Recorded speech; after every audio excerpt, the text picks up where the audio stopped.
The alarms went off before I even reached my station, and that alone told me something was wrong.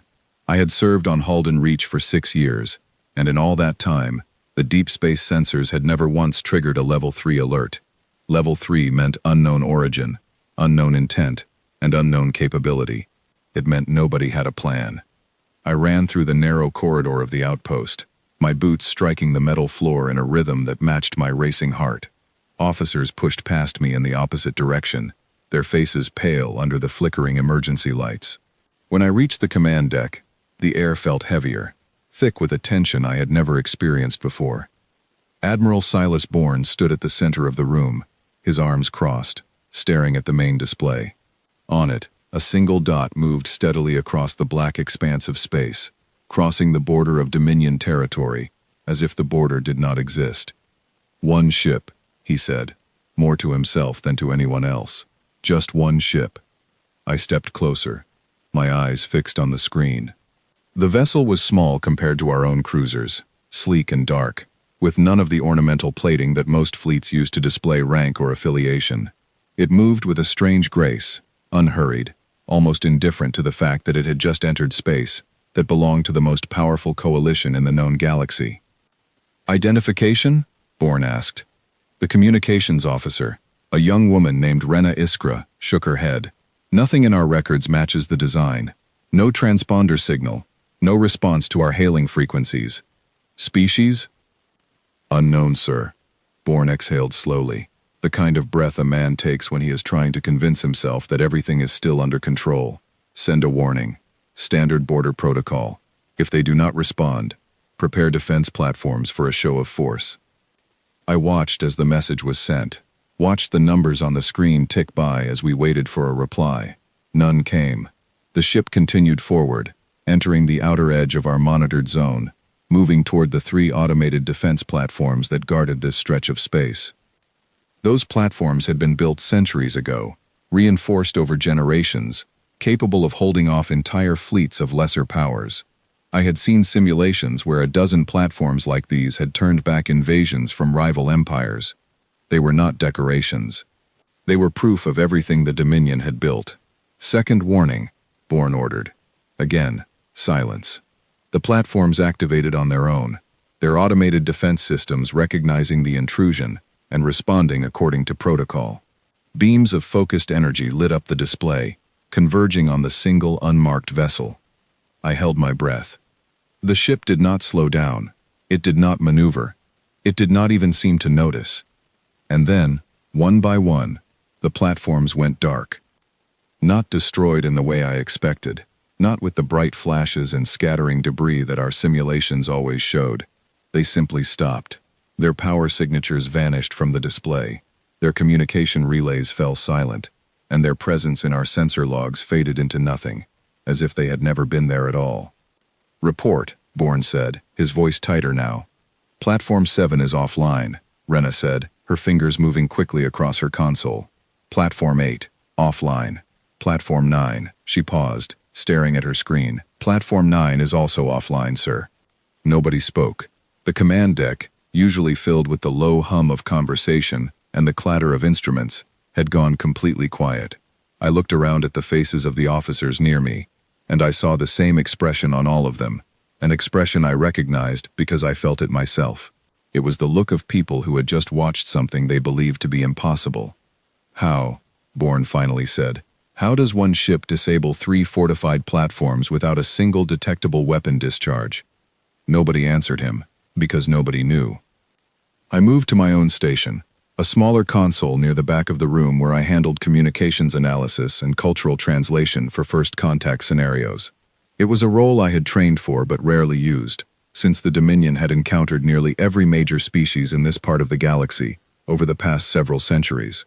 There had not been a genuine first contact event in my lifetime. Until now. I pulled up the sensor logs, scanning through the data as quickly as I could.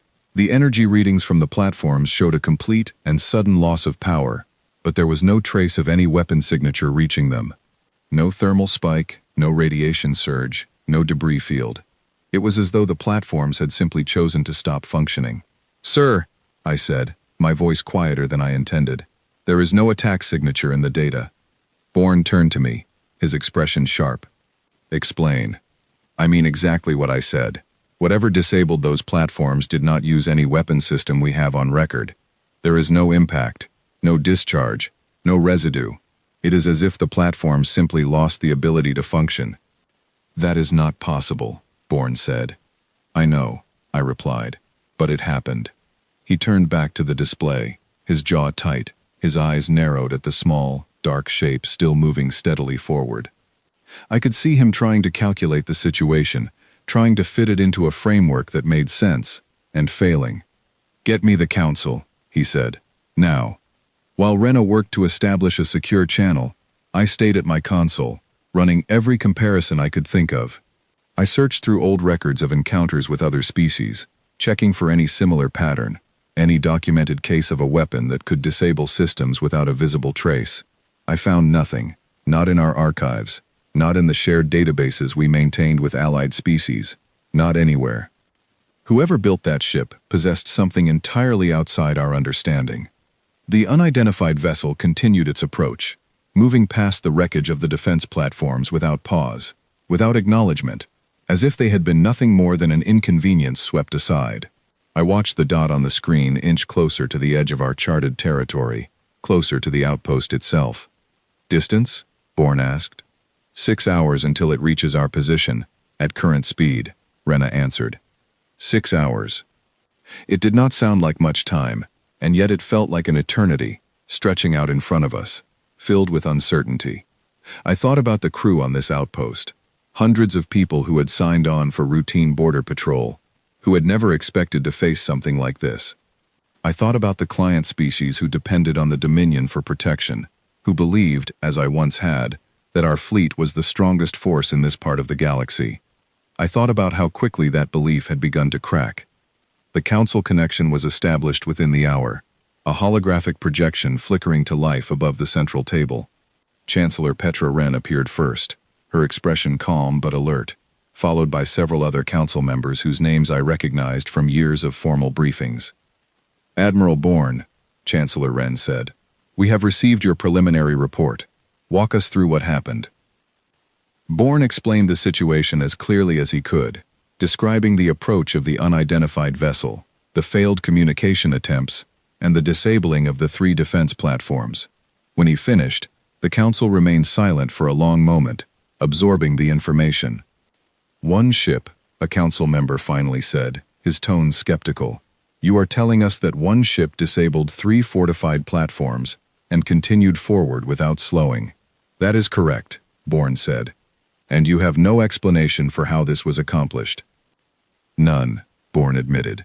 The council member exchanged a glance with his colleagues, and I could see the doubt forming behind his eyes, the same doubt I imagine had settled over commanders throughout history, right before they made a mistake they could not undo. He seemed to be searching for a reason to dismiss what had happened, to fold it into something familiar and manageable. It is possible, he said slowly, that this is some form of automated probe, or an unmanned test vessel from a species testing our borders. A single crewed ship would not risk entering Dominion space without support. With respect, I said, stepping forward before I could stop myself. The ship's flight pattern does not match automated probe behavior. Its trajectory has adjusted twice in the last hour, in ways that suggest active navigation, not a preset course. The council member looked at me, clearly unaccustomed to being contradicted by a junior officer. And who are you? Dale Marrow, sir. Communications and First Contact Analysis. And your assessment is that this vessel is crewed. Yes, sir. The adjustments in trajectory are too precise, too responsive to environmental changes, to be the result of a pre-programmed flight path. Something, or someone, is actively piloting that ship. Chancellor Wren studied me for a moment, before turning back to Bourne. Admiral, what is your recommendation? We continue monitoring, Bourne said. If the vessel maintains its current course, it will reach the outpost within 6 hours. I recommend preparing a diplomatic response team, in case this is an attempt at first contact rather than an act of aggression. And if it is aggression? Bourne hesitated. Then we will need reinforcements far beyond what this outpost can provide. The council deliberated quietly among themselves, their voices too low for me to make out clearly. though I caught fragments of the conversation. Words like precedent and protocol and unknown variable drifted through the projection, each one adding weight to the tension already filling the room. Finally, Chancellor Wren addressed us directly. "We will authorize a diplomatic envoy. Prepare your best translator and a small escort. Approach the vessel, establish communication if possible, and determine its intent.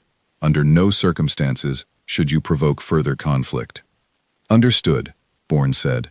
The projection faded, leaving the command deck in a silence that felt heavier than before. I stood near my console, my thoughts racing, trying to imagine what kind of intelligence could build a ship capable of what we had just witnessed, and what kind of intent might have brought it here.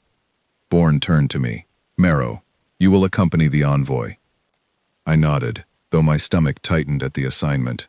I had trained for this moment for years, had studied dozens of language patterns and cultural frameworks in preparation for a first contact scenario that I had begun to believe would never actually happen in my lifetime. Now that it had arrived, I felt far less prepared than I had imagined I would. Over the next several hours, the outpost buzzed with quiet, controlled activity. A small diplomatic shuttle was prepared, staffed with a modest crew, and equipped with every communication tool at our disposal. I reviewed what little data we had on the vessel, searching for any clue about its origin, but the ship revealed nothing. No markings, no design elements that matched any known species, nothing but that same sleek, dark silhouette moving steadily through space. I found Rena Iskra in the observation deck, staring out at the stars, her arms wrapped around herself as if she were cold, though the temperature had not changed. "You are worried," I said, joining her at the window. "Are you not?" she asked. I considered the question honestly before answering. "I am, but I am also curious. Whatever built that ship has knowledge we do not possess. That should concern us, but it should also make us want to understand it." And if it does not want to be understood? I did not have an answer for that. We stood together in silence, watching the stars, both of us aware that somewhere out there, a single ship was moving closer, carrying with it a set of answers we were not yet ready to hear. As the hours passed and the moment of contact drew near, I found myself thinking less about the technology involved and more about the calm, unhurried nature of the ship's approach. It had not attacked the outpost directly. It had not fired on anything beyond the platforms that stood in its path. It moved, as though it had a destination in mind, a purpose that did not include unnecessary conflict. That thought should have brought me comfort. Instead, it unsettled me more than anything else, because it meant that whoever piloted that vessel had made a deliberate choice to disable our defenses rather than destroy them outright, and I did not yet understand what that choice was meant to communicate. The shuttle was ready an hour before the ship was expected to arrive at the edge of direct sensor range. I boarded alongside 3 other officers, including Bourne himself, who had decided to lead the envoy personally, despite the objections of several council members who felt his presence was too great a risk. As we prepared to launch, I looked back at the outpost one final time, its familiar shape outlined against the darkness of space, its lights steady and constant. I did not know what would happen in the hours ahead, but I understood, with a certainty that settled deep in my chest, that nothing about our understanding of the galaxy would remain the same after this encounter. The shuttle doors sealed shut, and we launched into the dark, moving toward whatever answers awaited us at the edge of known space. The shuttle's engines hummed steadily beneath me as we moved away from Halden Reach, and for the first time since the alarms had sounded, I had a few quiet minutes to gather my thoughts. Admiral Bourne sat across from me, reviewing data on a small handheld screen, while the 2 other officers, a security specialist named Corin Ashby and a technical analyst named Milo Chase, checked and rechecked our equipment in silence. I used the time to prepare myself mentally for what was to come. Years of training had taught me to approach first contact situations with patience and openness, to set aside assumptions and listen carefully before drawing conclusions. But nothing in my training had prepared me for a species capable of disabling fortified defense platforms without leaving so much as a trace of the method used. "You are quiet," Bourne said, glancing up from his screen. "I am thinking," I replied, "about what we are about to walk into. Do you have concerns?" I hesitated before answering honestly. "I have questions." I do not know if we will get answers. Bourne set his screen down and studied me for a moment. You believe this vessel is peaceful? I believe it is deliberate, I said. It has not attacked anything beyond what stood directly in its path. That could mean many things. I do not want to assume peaceful intent, but I also do not want to assume hostility without evidence. The Council wants evidence either way, Bourne said. That is why you are here. The shuttle continued forward, and within the hour, our sensors detected the unidentified vessel just ahead, its shape growing larger and more defined on our display. Up close, it was even more striking than the initial reports had suggested. Long and narrow, with a surface that seemed to absorb light rather than reflect it. The ship gave no obvious indication of weapon placement or defensive systems. It looked, in a strange way, almost peaceful, though I reminded myself that appearances could be deceiving. Open a channel, Bourne ordered. Rena's voice crackled through our comm system from the outpost, relaying the connection. Channel open, sir. Standard first contact protocol has been queued for translation. I stepped forward, taking my position at the communication console built into the shuttle's interior. This was the moment I had trained for, the moment every simulation and language exercise had been designed to prepare me for. I took a slow breath and activated the channel. Unidentified vessel, I said, speaking clearly and evenly. This is Dale Marrow, representing the Kryzon Dominion. We request identification and a statement of intent. Please respond. Silence followed, stretching out for several long seconds. I glanced at Bourne, who remained still, watching the display, waiting. Then, without warning, a voice came through the channel, calm and measured, speaking in a language our translation systems processed almost instantly, though something about the tone carried a weight that no translation could fully capture. This is the horizon, the voice said. We are not here to cause harm. We ask that you stand down and allow us to pass through this region without further interference. I felt a chill move through me at the simplicity of the request. There was no aggression in the voice, no arrogance, no attempt to intimidate. And yet something in its steadiness unsettled me more than a threat would have. This region falls under Dominion jurisdiction, I replied, following protocol. We require a full statement of your origin and purpose before allowing further passage. Another pause, shorter this time. We understand your position. Our purpose is not hostile. We are conducting an assessment of this region following recent activity that concerned our people. We would prefer to avoid conflict, but we will not be delayed indefinitely. Bourne leaned toward me, his voice low.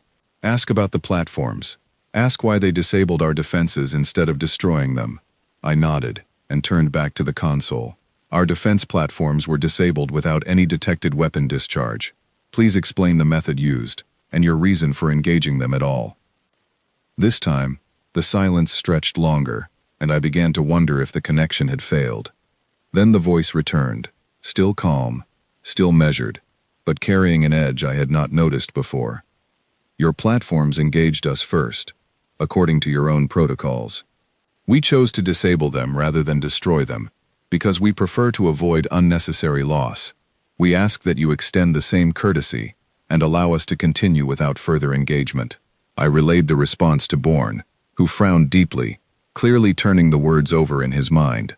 Corin and Milo exchanged glances from their seats, both of them silent, both of them clearly unsettled by the strange politeness of a voice that had just described disabling 3 fortified platforms as an act of restraint.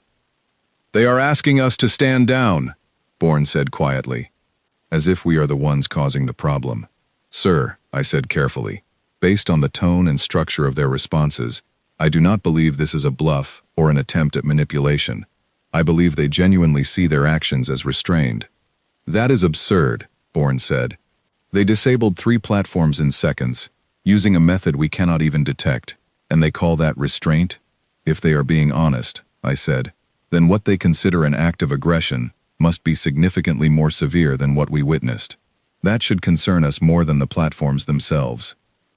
Bourne fell silent, considering my words, and for the first time since the encounter began, I saw something shift in his expression, a flicker of doubt creeping in beneath his composed exterior. He looked back at the screen, at the sleek, dark shape of the vessel, waiting patiently on the other side of the channel. Continue the dialogue, he said. Find out what they want, beyond simple passage. I turned back to the console, my mind moving quickly through the careful phrasing I had learned during years of diplomatic training. We wish to understand your assessment of this region. What activity concerned your people? The response came after a brief pause. There have been unauthorized incursions into human territory over recent months, along with hostile actions against several of our outposts. We are here to determine whether the Dominion is connected to these incursions, directly or through associated parties. I felt the weight of those words settle over the shuttle, and I saw the same reaction mirrored in the faces of my companions. Bourne's frown deepened, and Corin shifted uncomfortably in her seat. We have no knowledge of incursions into your territory, I said, choosing my words with care. The Dominion values peaceful relations with all species we encounter. If such incursions have occurred, we would want to investigate the matter fully. We appreciate your response, the voice said. We will conduct our own assessment before drawing conclusions. We do not wish for this to become a larger conflict. We ask only that you allow us to complete our observation of this region, without interference. Bourne exhaled slowly, clearly weighing the situation. I could see him calculating the political implications of allowing an unknown, clearly powerful vessel to move freely through Dominion territory, without full disclosure of its capabilities or intentions. I could also see him recognizing, however reluctantly, that direct confrontation carried enormous risk, given what we had already witnessed. Ask them how long this assessment will take, he said. I relayed the question, and the answer came back quickly. We estimate several standard days, depending on what we find. We will notify Dominion authorities before departing this region. That is not acceptable, Bourne said firmly, before I could respond. Tell them that any extended presence within our territory requires formal authorization from the Council, and that we cannot simply allow an unidentified vessel to move freely through our systems without oversight. I relayed the message as instructed, though I felt a growing unease about the direction of the conversation. There was a tone forming in Bourne's voice, a hardening that reminded me of every historical account I had studied, where pride had led to unnecessary escalation. I understood his position, understood the political pressure he faced, but something about the calm confidence radiating from the other side of the channel told me that pushing too hard would not end well for us. The response, when it came, carried the same steady calm as before, though I detected a subtle shift in its tone, something firmer beneath the politeness. We understand your position, and we respect the authority you hold within your own territory. However, our assessment will continue, regardless of formal authorization. We are not seeking permission. We are informing you of our intent, out of respect for the relationship between our peoples. We hope this can remain a peaceful exchange. Bourne's jaw tightened as I relayed the words, and I watched him struggle to control his reaction.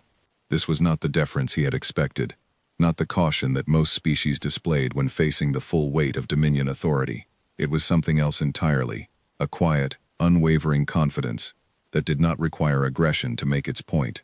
They are refusing to comply, Bourne said, his voice tight. They are informing us of their intent, I corrected gently. There is a difference, sir. Refusal implies defiance. This feels more like a statement of fact. It does not matter how you frame it, Marrow. The result is the same. They intend to move through our territory regardless of our position. I did not argue further, though privately I worried that Bourne's interpretation of the situation would shape how he reported it to the Council, and that his report would carry far more weight than my own observations. I glanced at Corin and Milo, both of whom remained quiet, clearly uncertain how to navigate the tension building between the Admiral and the unseen voice on the other end of the channel. Close the connection, Bourne said finally. We have enough information for the Council. Sir, I said, if I may suggest, continuing this dialogue peacefully may yield far more valuable information than ending it now. This vessel has demonstrated capabilities we do not understand. Understanding their intent fully could prevent unnecessary conflict. Bourne looked at me for a long moment, his expression unreadable. Your concern is noted, Marrow, but my responsibility is to protect Dominion interests, not to negotiate with a vessel that has already demonstrated hostile capability against our defenses. They disabled platforms that engaged them first, I reminded him quietly. That is their account of events, Bourne said. We do not know that to be true. I wanted to press further, wanted to point out that nothing in the vessel's behavior suggested deception, that everything about its responses had been measured, calm, and consistent. But I recognized the futility of arguing with a man who had already made his decision, shaped by years of training that told him strength and control were the only reliable responses to uncertainty. The connection closed, and the calm voice fell silent, leaving only the quiet hum of the shuttle's engines and the tense atmosphere that had settled over all of us. Bourne turned back to his screen, already composing his report for the council, while Corin and Milo exchanged a worried glance that mirrored my own growing concern. As we turned the shuttle back toward Halden Reach, I looked out at the dark shape of the vessel, still waiting quietly in the void, unmoved by our departure, unbothered by the tension that had colored our exchange. I thought about the voice, about its calm insistence, about the quiet warning buried beneath its polite words. We were not the ones in control of this situation, no matter how much Bourne wanted to believe otherwise. And as the shuttle carried us back toward the outpost, I felt a growing certainty that the Council's response to this encounter would determine far more than the fate of a single border dispute. It would determine whether the Dominion understood the true nature of what had just entered our space, or whether pride would blind us to a warning we could not afford to ignore. The journey back felt longer than the journey out, every minute stretching under the weight of unspoken thoughts. I stared out at the stars, replaying the conversation over and over in my mind, searching for anything I might have missed, any clue that could help us understand what we were truly facing. But the calm, steady voice of the horizon gave nothing away beyond what it had already told us, and that, more than anything else, left me deeply unsettled. By the time we docked at Halden Reach, Bourne's report was already prepared, ready to be transmitted to the Council for review. I watched him walk briskly toward the communications center, his expression set with the same hardened resolve I had seen forming during our exchange with the vessel. I followed at a slower pace, my mind still turning over every detail of the conversation, every subtle shift in tone, every quiet warning hidden beneath careful diplomacy. Something told me that the Council's response would not favor patience, and as I made my way through the corridors of the outpost, I felt the first true stirrings of dread settle deep in my chest, a feeling I would carry with me through everything that followed.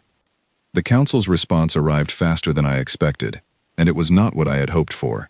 Within hours of Bourne's report reaching the central chambers, orders came through authorizing the assembly of a battle group, 12 cruisers strong, tasked with what the official language called an escort operation.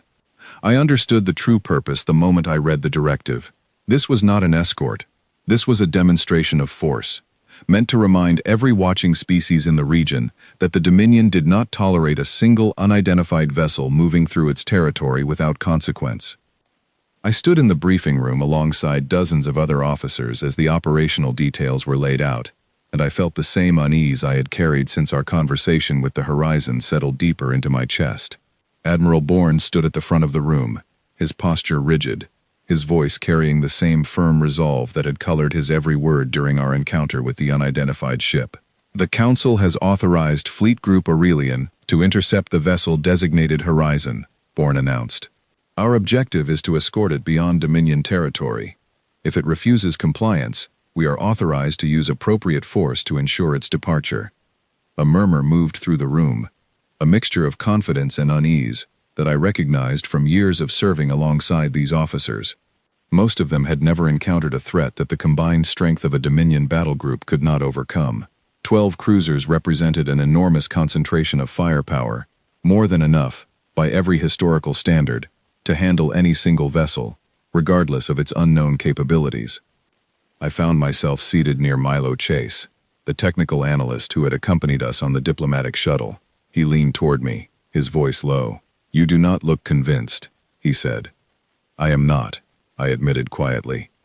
12 cruisers is an impressive number, but numbers did not help our defense platforms. Those were automated systems, Milo said. This is a full battle group, with human oversight, adaptive tactics, and full weapon capability. It is not the same situation. I wanted to believe him, wanted to share in the confidence that filled the room, but the calm, steady voice from our exchange with the horizon lingered in my mind, refusing to be dismissed. as easily as everyone around me seemed willing to dismiss it. "You were on the shuttle," Bourne said, addressing the room after the murmurs settled. "Marrow, Ashby, Chase, you will each be assigned to the flagship for this operation, given your direct experience with the vessel in question. Your insight may prove valuable in identifying patterns or vulnerabilities during the engagement." I nodded along with the others, though privately I doubted that our brief conversation with the Horizon had revealed any weakness we could exploit. If anything, it had revealed the opposite, a calm confidence that suggested the vessel's capabilities extended far beyond what we had already witnessed. Over the following hours, the outpost transformed into a hub of coordinated activity as the battle group assembled. I watched from the observation deck as cruiser after cruiser arrived, their hulls gleaming under the distant light of the system's star, their formation precise and disciplined. It was an impressive sight, one that stirred a certain pride even in me, despite my reservations. The Dominion fleet had earned its reputation through centuries of victories, and watching 12 of its finest vessels gather in formation reminded me why so many believed our strength to be absolute. I boarded the flagship, the Aurelian's Pride, alongside Corin and Milo, greeted by the disciplined efficiency of a crew that had trained for exactly this kind of operation. Captain Elliot Grant, whose name I recognized from several successful campaigns against rival powers, welcomed us aboard with a firm handshake and a confident smile. "Marrow," he said, "Bourne tells me you spoke directly with the vessel." "I did," I replied, briefly. "And your assessment?" I hesitated, choosing my words carefully. "The vessel demonstrated capabilities we do not fully understand." Its crew, or pilot, communicated with calm confidence throughout our exchange, even while describing the disabling of our defense platforms as an act of restraint. Captain Grant's smile faded slightly, though his confidence remained largely unshaken. Interesting choice of words, restraint. They claim to have avoided destroying our platforms outright, despite having the capability to do so, I explained. If that claim is accurate, then what we witnessed represents a fraction of their true strength. Grant studied me for a moment, his expression thoughtful. "You believe them?" "I believe their tone was consistent with honesty," I said. "Whether that translates to overwhelming capability, I cannot say for certain, but I would not recommend underestimating them." "Noted," Grant said, though I could see in his eyes that my caution had not fully penetrated the confidence built over years of successful campaigns. He turned to address his crew, his voice carrying the same firm authority I had witnessed in Bourne. "Prepare for departure. We rendezvous with the remainder of the fleet at the designated coordinates within the hour." As the flagship pulled away from Halden Reach, I found myself standing near a viewport, watching the outpost shrink behind us, replaced gradually by the vast emptiness of space, and the gathering formation of 11 other cruisers moving into position around us. Corin joined me at the viewport, her expression thoughtful. "You still have doubts," she said, not quite a question. "I do," I admitted. "Everyone around us seems certain that 12 cruisers will be more than enough to handle a single vessel. I cannot shake the feeling that we are underestimating something we do not fully understand. The Council would not authorize this operation if they believed the risk was too great," Corin said, though her tone lacked full conviction. "The Council did not speak with the Horizon directly," I said. "We did, and I do not believe their confidence was misplaced arrogance. I believe it was based on something real, something we have not yet seen."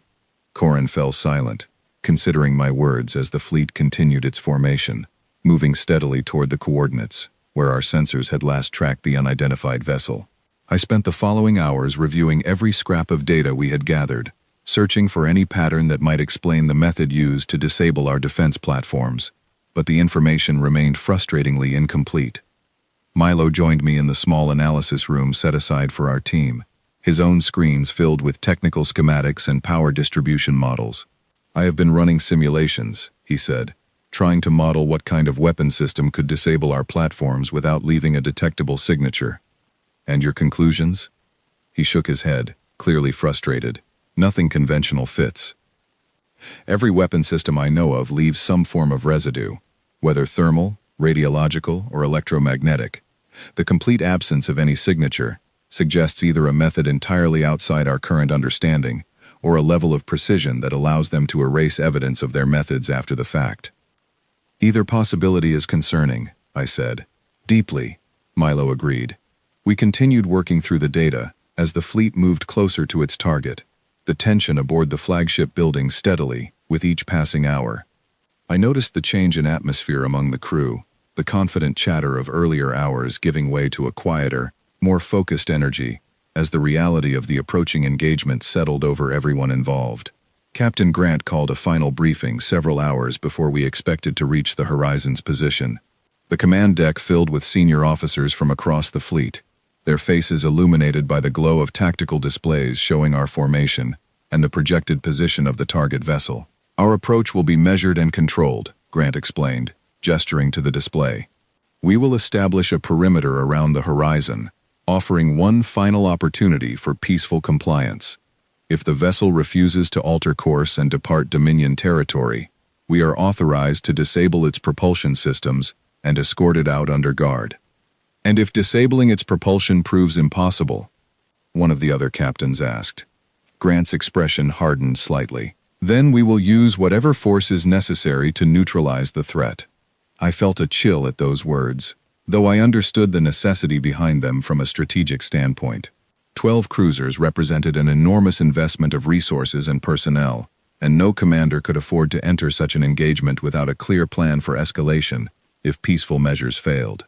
The briefing continued for another hour, covering formation strategies, communication protocols, and contingency plans for various scenarios. I listened carefully, offering input where my experience with the horizon proved relevant, though I noticed that much of my caution was absorbed into the broader confidence of the room rather than shaping the actual strategy in any meaningful way. As the meeting concluded and officers dispersed to their respective stations, Captain Grant approached me directly, his expression more serious than it had been during our earlier conversation. "Marrow," he said, "I want your honest assessment. Not for the record, just for me." I considered his question carefully before answering. I believe we are entering this engagement with an incomplete understanding of what we are facing. I believe the calm confidence displayed by the Horizon's crew was genuine, not performative. And I believe that if this engagement escalates to full conflict, we may discover that our numerical advantage matters far less than we assume. Grant studied me for a long moment, his expression unreadable. "You paint a grim picture." "I hope I am wrong," I said honestly, "but I would rather voice my concerns now than remain silent and regret it later." "Noted," Grant said again, though this time his tone carried more weight than before. He turned back toward the command deck, his shoulders squared, his resolve clearly unshaken despite my warning. I understood, in that moment, that nothing short of direct evidence would change the course we had set upon, and I found myself hoping desperately that we would not be forced to learn that lesson through direct experience.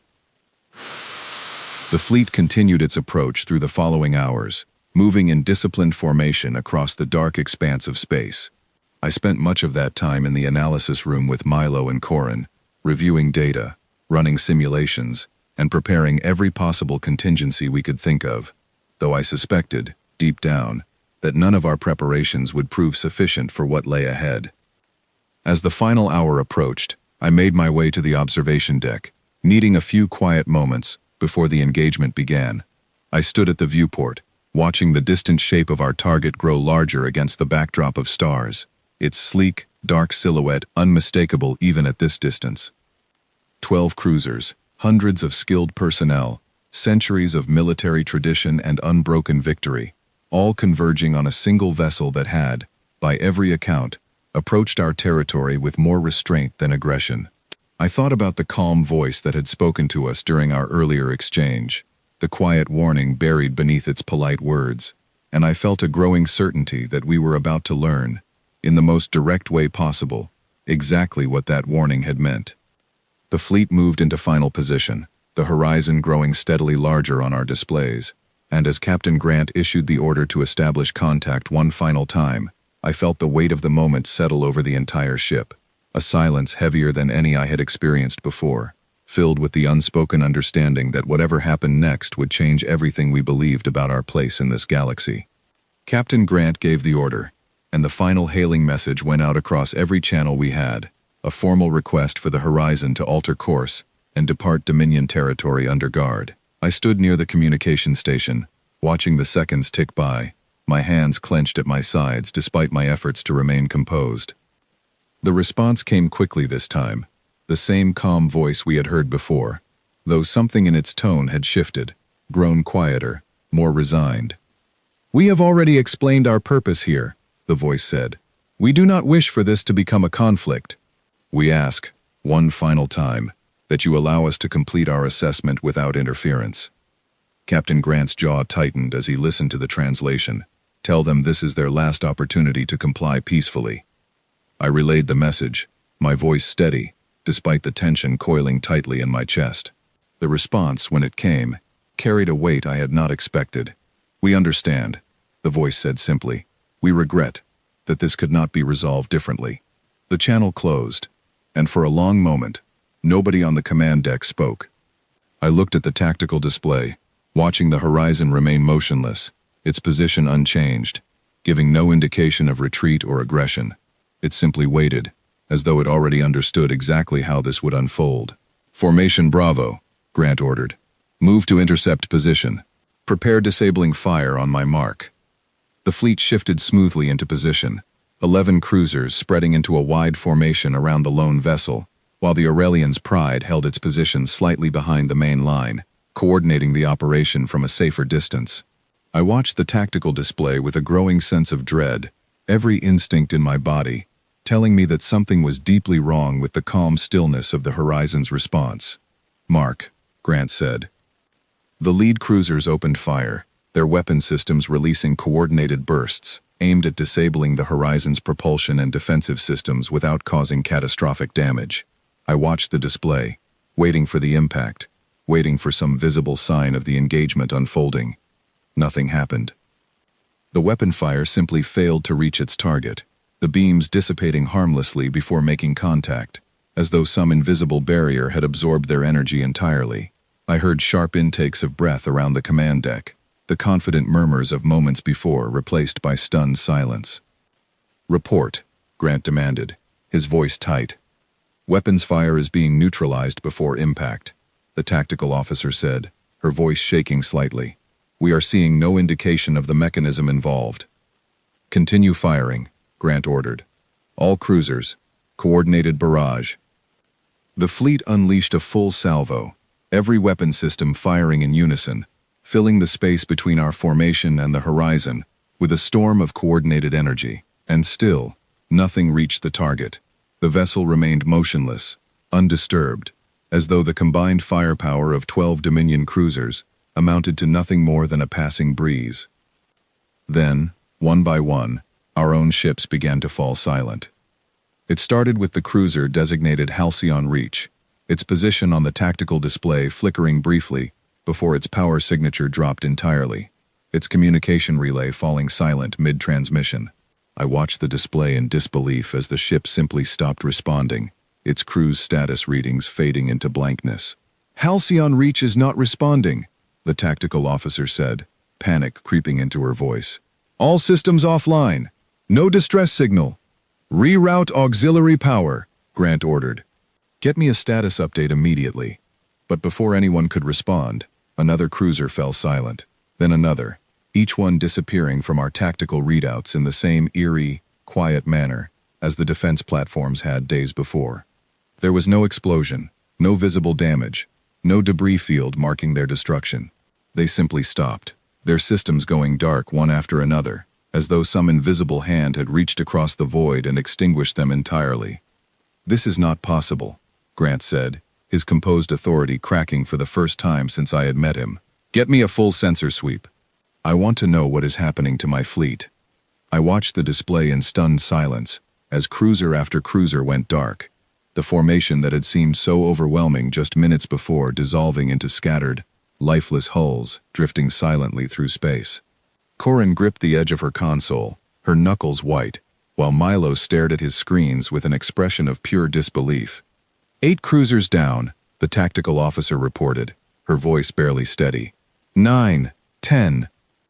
I felt a cold, creeping dread settle over me as I realized what was happening. This was not a battle in any sense we understood.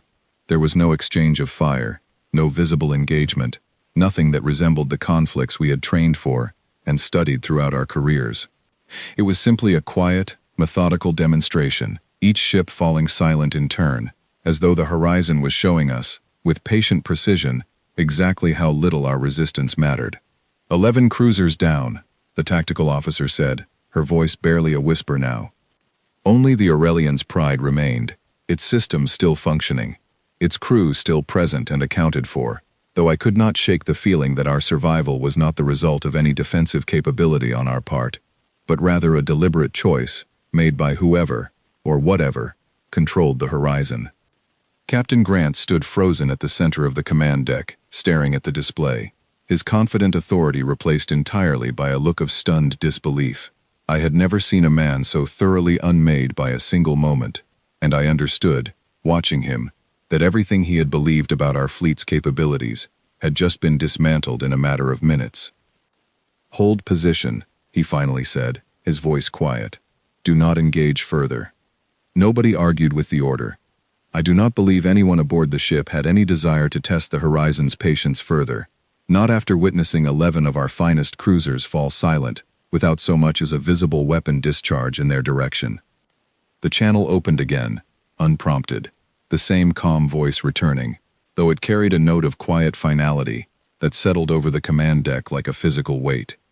"We regret the necessity of this demonstration," the voice said. "We offered the opportunity to resolve this peacefully. We hope this outcome makes clear the consequences of continued escalation. We will complete our assessment of this region, and we ask that you refrain from further interference." Nobody responded.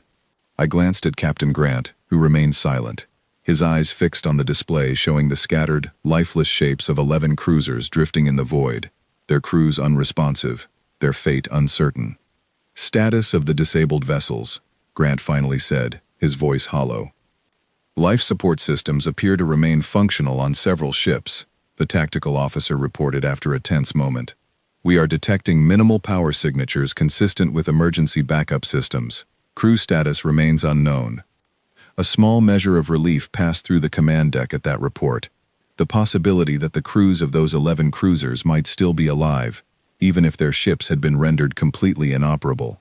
I found myself gripping the edge of my console, silently hoping that the Horizon's earlier claim of restraint had proven true, even in this devastating demonstration. "Prepare rescue and recovery operations," Grant ordered, his voice regaining some of its former authority, though it remained noticeably shaken. "I want every available resource directed toward retrieving our people." As the crew scrambled to organize a recovery effort, I remained at my station, staring at the tactical display, replaying the events of the past several minutes, over and over in my mind. 12 cruisers, centuries of military tradition, and an unbroken record of victory, all rendered meaningless in the span of a few quiet minutes, by a single vessel that had, by every indication, held back the full extent of its true capability. Milo approached me quietly, his expression pale. "This changes everything," he said. "It does," I agreed. "We just witnessed a demonstration, not a battle, and I do not believe we saw anything close to the full extent of what that ship is capable of." Corin joined us, her arms crossed tightly over her chest, her earlier composure completely gone. "What do we tell the council?" I considered her question carefully, my mind already turning toward the difficult conversations that lay ahead. "We tell them the truth," I said. "That our fleet was rendered helpless without a single confirmed weapon being fired against us directly, and that whoever built that ship possesses capabilities far beyond anything we have previously encountered." "They will not want to hear that," Milo said quietly. "No," I agreed. "But it is the truth, and pretending otherwise will only make the next mistake more costly than this one." As the recovery operation began, I turned my attention back to the tactical display, watching the distant shape of the horizon remain motionless at the center of the wreckage it had created, without a single visible act of aggression. I thought about the calm, patient voice that had spoken to us throughout this entire encounter, and I understood, with a certainty that settled deep into my bones, that this was only the beginning of a much larger reckoning that the Dominion, and perhaps the entire galaxy, was not yet prepared to face. The Aurelian's Pride began its slow, careful approach toward the nearest disabled cruiser, its recovery teams preparing to extend what aid they could to the crews trapped aboard the silent, drifting ships. I watched the operation unfold with a heavy heart, aware that whatever answers we eventually recovered from those crews would only confirm what I already suspected. We had faced something far beyond our understanding, and our response, driven by pride and overconfidence, had cost us dearly, without ever truly engaging the threat we had come to confront. The recovery operation stretched on for nearly 2 full days, and by the end of it, we had confirmed what the earlier readings suggested. Every crew member aboard the 11 disabled cruisers had survived, their life support systems left intact, their vital functions suspended in a strange, dreamless state that our medical teams struggled to explain. It was as though something had reached into each ship and simply paused every living system aboard, holding them gently in place rather than ending them outright. That detail alone told me more about the Horizon's true intentions than anything said during our brief exchanges. A vessel capable of disabling 12 fortified cruisers without a single confirmed weapon discharge could have easily chosen a far more permanent method of neutralizing our fleet.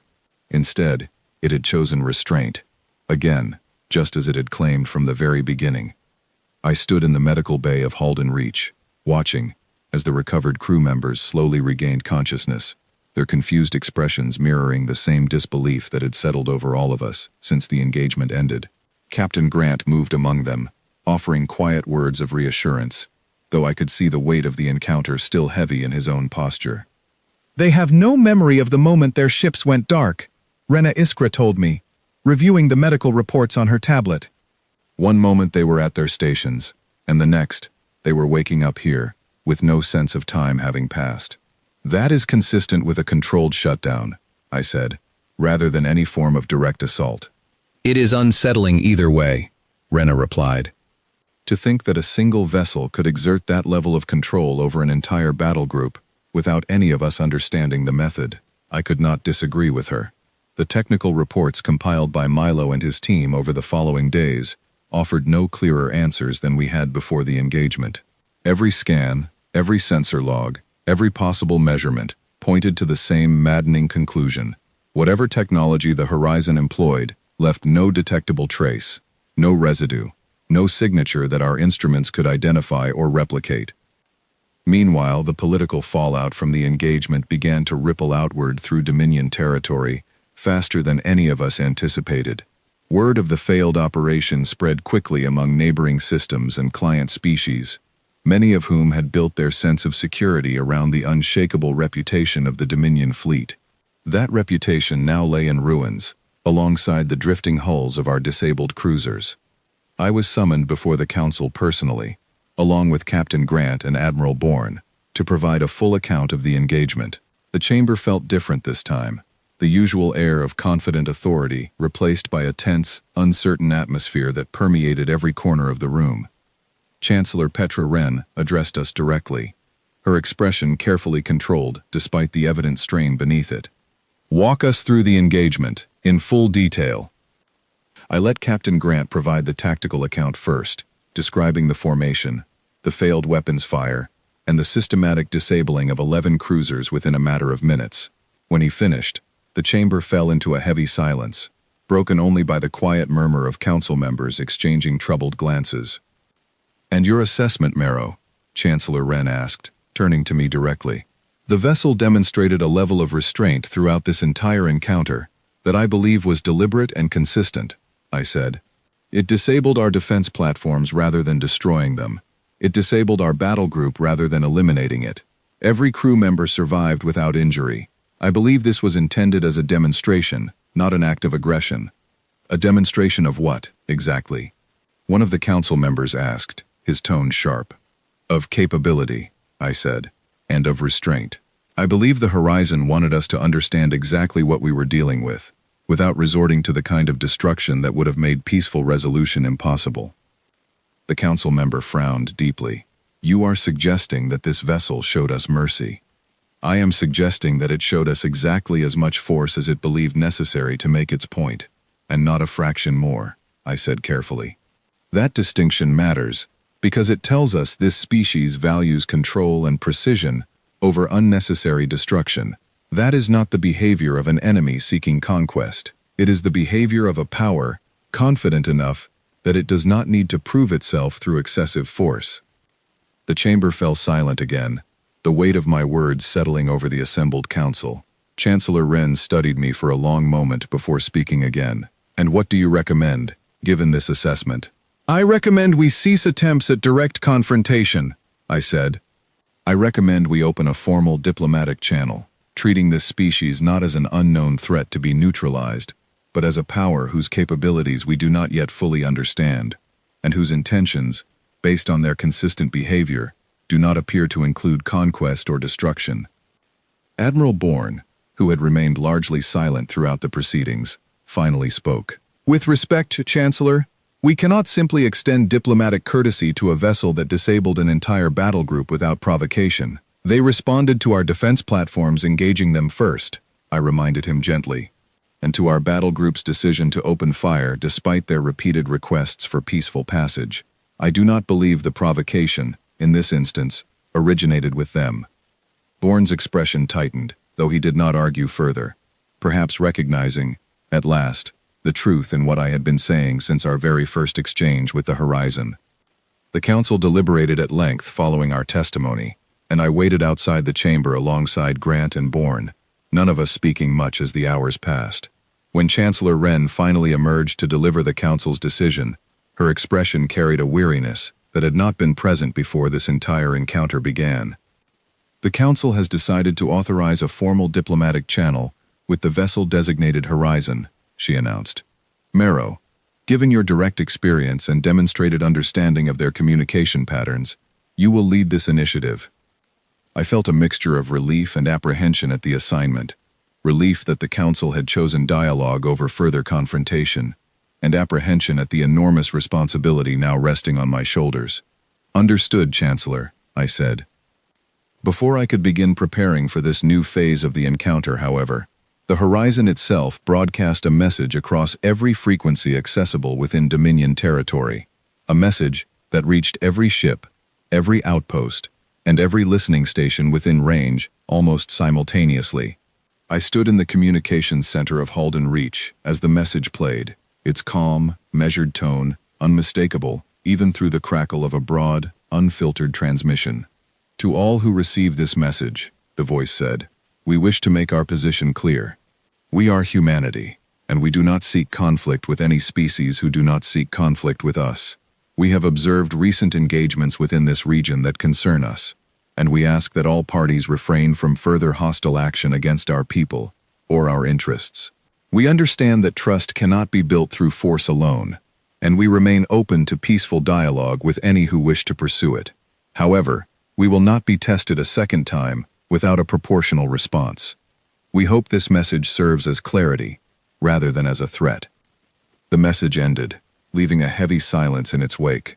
I stood in the communications center, absorbing the weight of those words, understanding immediately that this broadcast would spread far beyond Dominion territory, reaching every allied and rival power within the region, who monitored open frequencies. Rena, standing beside me, exhaled slowly. "They just told the entire galaxy what happened here." "They did," I said, "and they made it clear this was not an isolated incident. They mentioned other engagements." That detail troubled me deeply. If the Horizon's warning referenced conflicts beyond our own encounter, it meant that other powers within the region had already tested humanity's patience, likely with similarly disastrous results.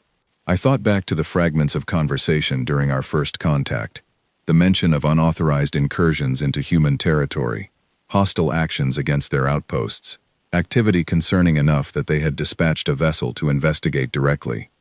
I began compiling every piece of information available to me, searching for any historical record that might explain the broader context behind this encounter. Something told me that the truth extended far beyond a single ship crossing our border, and that understanding it fully would require digging into records that the Dominion had perhaps never intended to be examined too closely.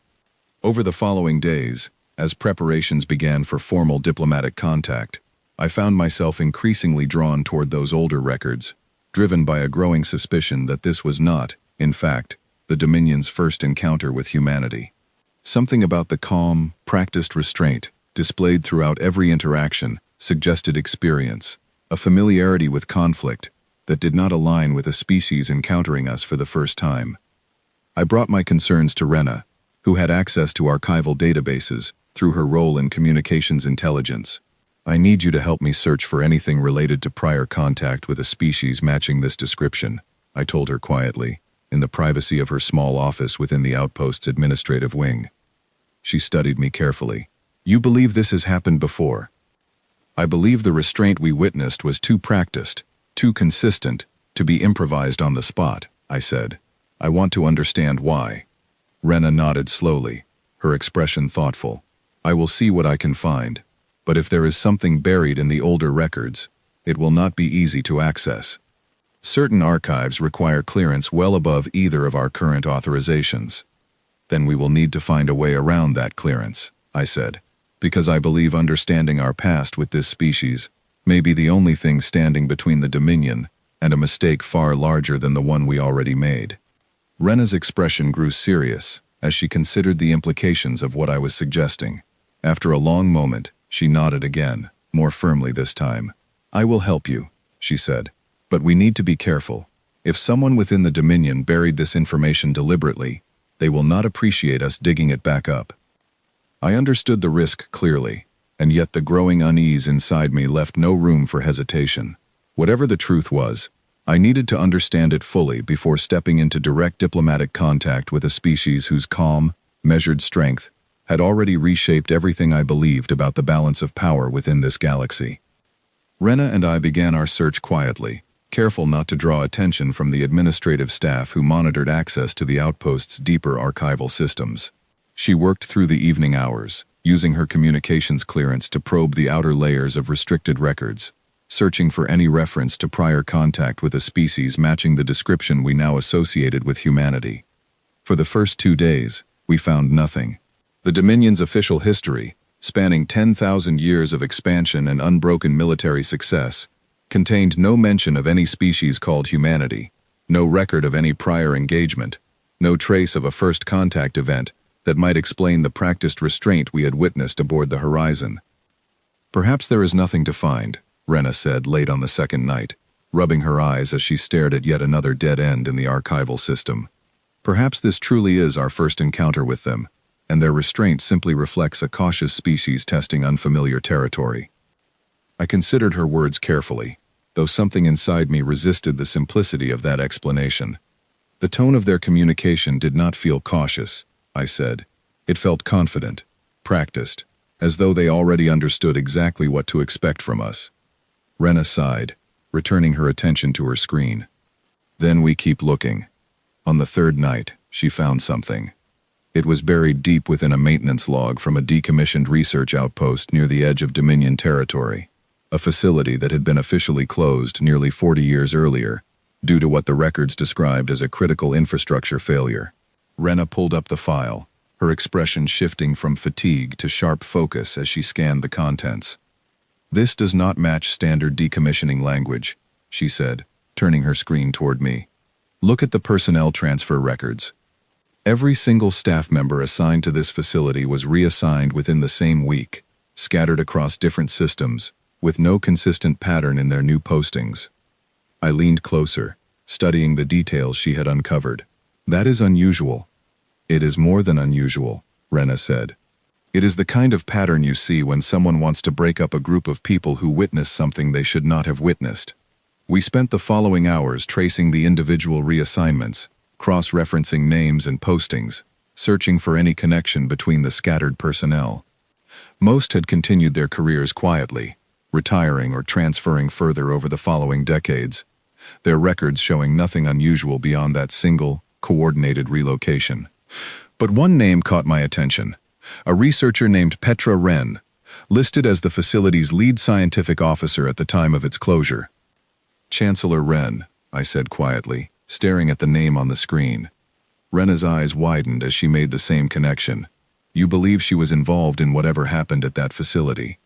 I believe we need to find out, I said. If the current chancellor was present during whatever event led to that facility's closure, then she may hold information that has never been shared with the rest of the Dominion, information that could explain everything we witnessed aboard the Horizon.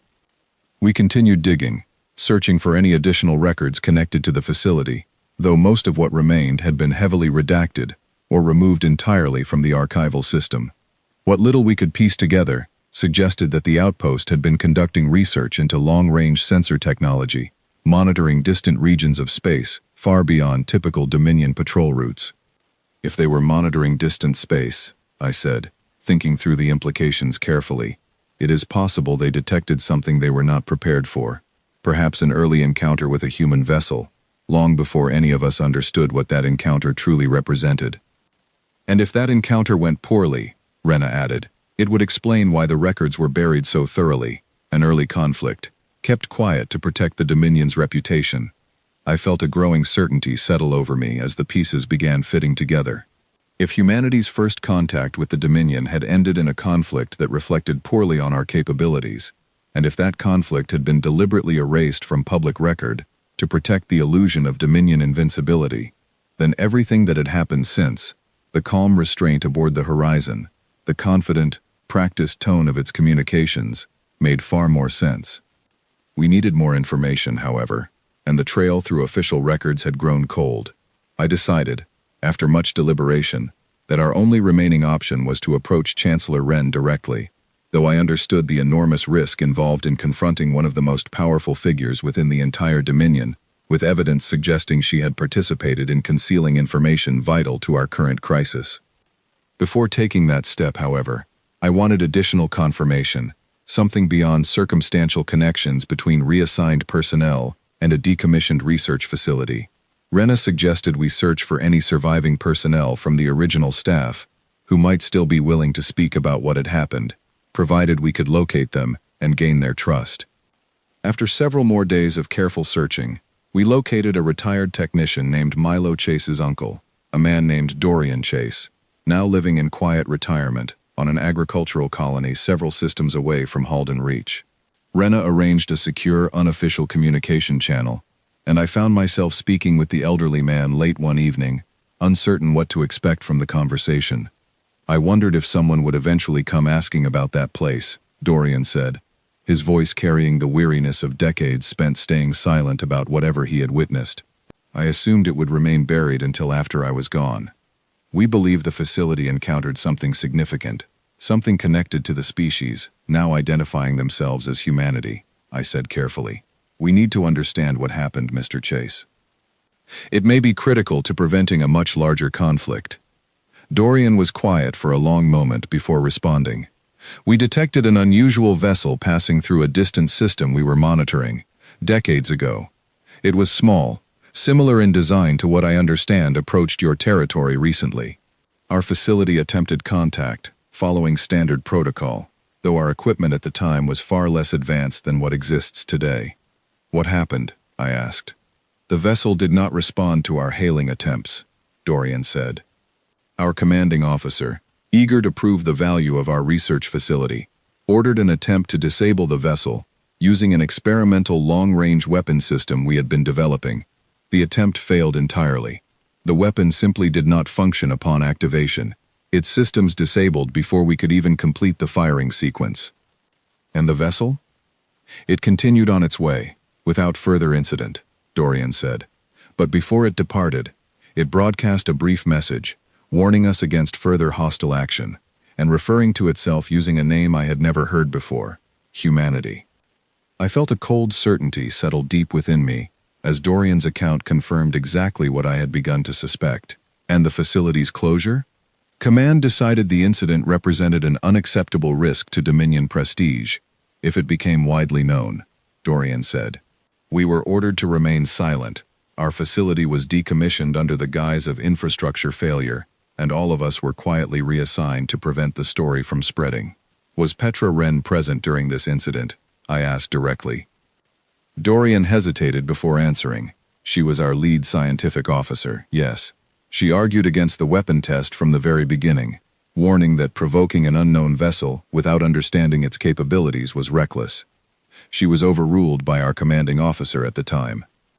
That detail complicated the situation further. suggesting that Chancellor Wren may not have been responsible for the decision to conceal this information, but rather a witness who had been forced into silence, alongside everyone else present at the facility. I thanked Dorian for his honesty, promising to protect his identity as best I could, before ending the call and turning to Rena, who had listened to the entire exchange with growing concern. "This changes things," she said. "If Chancellor Wren was not responsible for the cover-up, she may be willing to help us now, rather than obstruct our efforts to understand the full truth." "Perhaps," I said, "but we still do not know how deep this concealment goes, or how many other incidents may have been buried alongside this one. If the Dominion has a longer history with humanity than any of us realized, a history marked by repeated provocation and repeated restraint on their part, then we are dealing with a far more serious situation than a single border dispute." We spent the remainder of that night compiling everything we had learned into a detailed report, preparing to present our findings not to the full council, where such information might be suppressed once again, but directly to Chancellor Wren, in the hope that her personal experience with humanity's restraint might make her receptive to the truth we had uncovered. I did not know, as we finalized our preparations, whether this decision would help resolve the growing crisis, or whether it would instead expose us to the same fate that had befallen the researchers at that decommissioned facility decades earlier. But I understood, with absolute clarity, that remaining silent was no longer an option, not when the stakes had grown large enough to threaten far more than a single outpost or a single battle group. The following morning, Rena and I requested a private audience with Chancellor Wren, citing information critical to the ongoing crisis with humanity. Her office granted the request almost immediately, and as we made our way toward the council's central chambers, I felt the full weight of what we were about to reveal settle heavily upon my shoulders, aware that the coming conversation would determine far more than either of our individual fates. Chancellor Wren received us in a small private office adjoining the main council chambers, far removed from the formal grandeur of public proceedings. She sat behind a modest desk, her expression composed but attentive, as Rena and I laid out everything we had discovered over the preceding days, from the buried records of the decommissioned research facility to our conversation with the retired technician who had witnessed the original incident decades earlier. I watched her carefully as we spoke, searching for any reaction that might reveal how much of this she already knew. When we finished, she remained silent for a long moment, her fingers laced together on the desk in front of her, her eyes distant, as though revisiting memories she had long tried to set aside. "I have carried that memory for 40 years, she finally said, her voice quieter than I had ever heard it. "I argued against that weapon test. I was overruled, and I watched good people reassigned and silenced to protect an illusion I never believed in myself."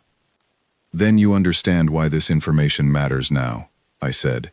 "If the Dominion has a history of provoking humanity, only to be met with consistent, practiced restraint, then our recent engagement was not an isolated failure.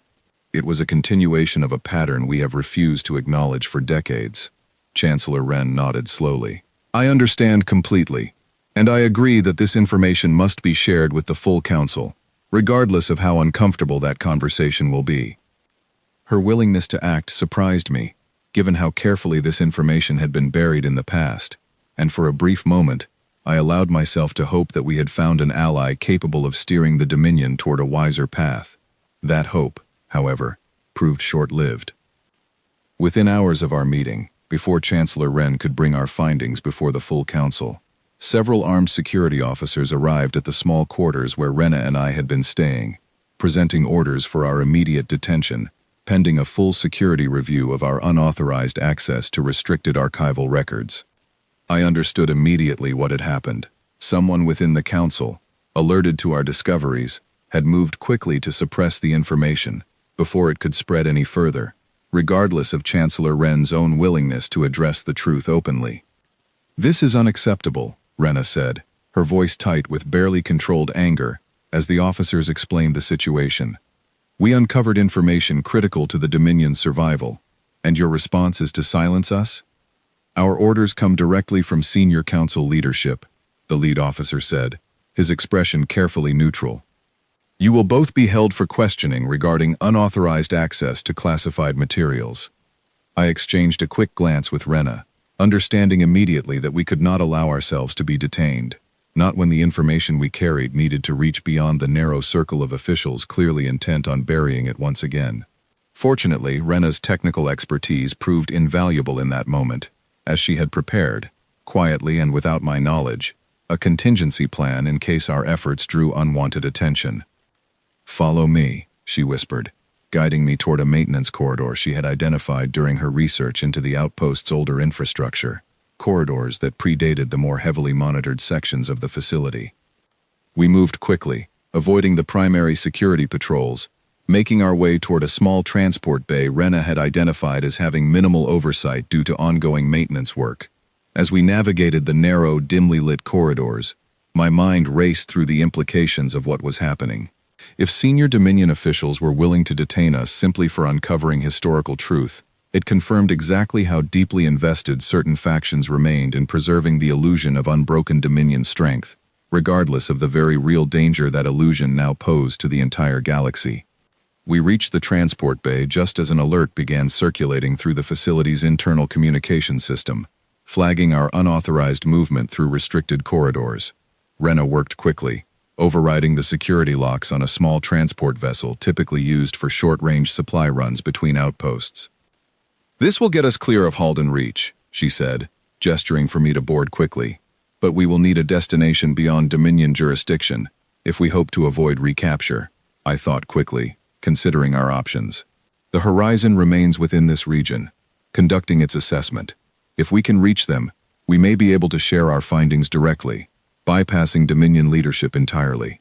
Rena's eyes widened slightly at the suggestion, though she did not argue against it.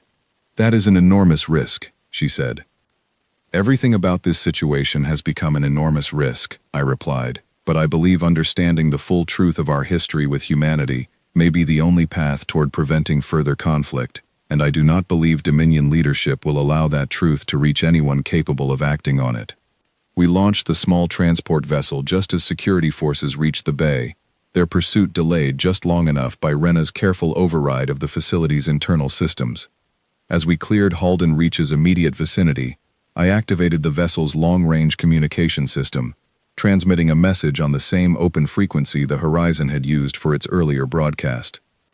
"This is Dale Marrow," I said, my voice steady, despite the tension coursing through me. "I request contact with the vessel Horizon. I carry information regarding prior Dominion history with your people, information that has been deliberately concealed from public record.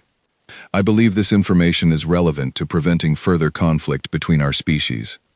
The response came faster than I expected, the same calm, measured voice returning through our small vessel's communication system. "This is the Horizon. We are listening." Rena guided our small transport toward the coordinates the Horizon provided, and within the hour, we found ourselves docking alongside the sleek, dark vessel that had, only days earlier, disabled an entire Dominion battle group without breaking a sweat. Stepping aboard felt surreal, knowing the immense capability contained within such an unassuming, quiet ship. We were greeted by a human officer, a man who introduced himself simply as Captain Owen Marsh, his expression calm and measured, matching the tone we had grown familiar with through our earlier communications. I relayed everything Rena and I had discovered, from the decommissioned research facility to our conversation with Dorian Chase, and the swift, coordinated attempt by Dominion officials to silence us once our findings threatened to reach the broader public.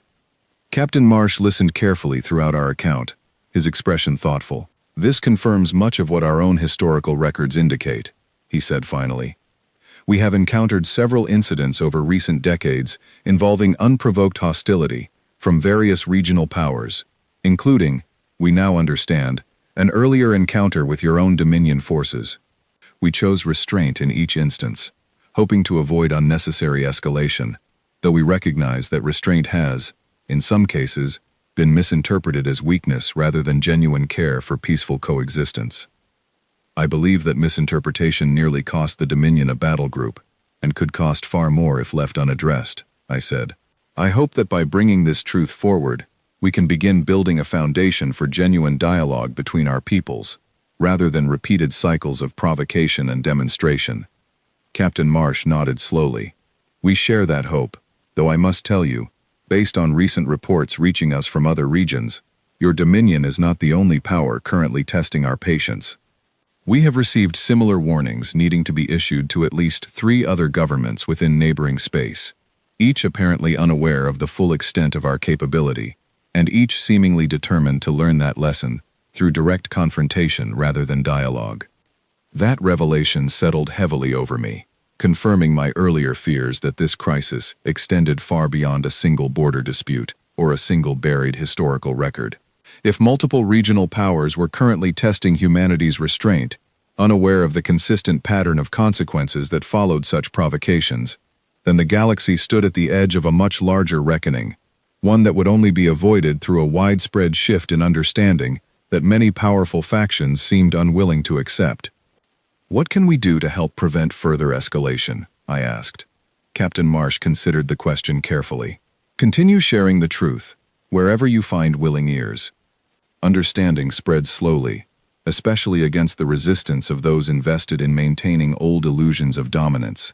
But every voice willing to speak honestly about what has truly happened brings the wider galaxy one step closer to avoiding further unnecessary conflict. I thought about Chancellor Wren, forced into silence decades earlier despite her own reservations, and about the countless other officials throughout Dominion history, and, likely, throughout many other regional powers, who had similarly buried inconvenient truths in service of preserving a comfortable illusion of unshakable strength. Changing that pattern would require far more than a single report or a single conversation. It would require a fundamental shift in how power itself was understood throughout this region of the galaxy. Rena and I remained aboard the Horizon for several more hours, sharing what additional information we could offer, while Captain Marsh and his crew provided us with a clearer understanding of humanity's own history and their consistent, careful approach toward maintaining peace wherever possible, despite repeated provocations from powers unwilling to believe in the sincerity of their restraint. As our conversation drew toward its conclusion, I found myself reflecting on everything that had unfolded since that first alarm sounded aboard Halden Reach. What had begun as a single unidentified vessel crossing our border had revealed, layer by layer, an uncomfortable truth about the pride and willful ignorance that had shaped Dominion policy for generations, a truth that likely extended throughout much of the wider galaxy as well. The real danger, I understood now, was never humanity itself. It was the persistent refusal of powerful, established factions to believe that restraint could exist alongside overwhelming strength, and the dangerous assumption that unfamiliar capability must always be met with force rather than understanding.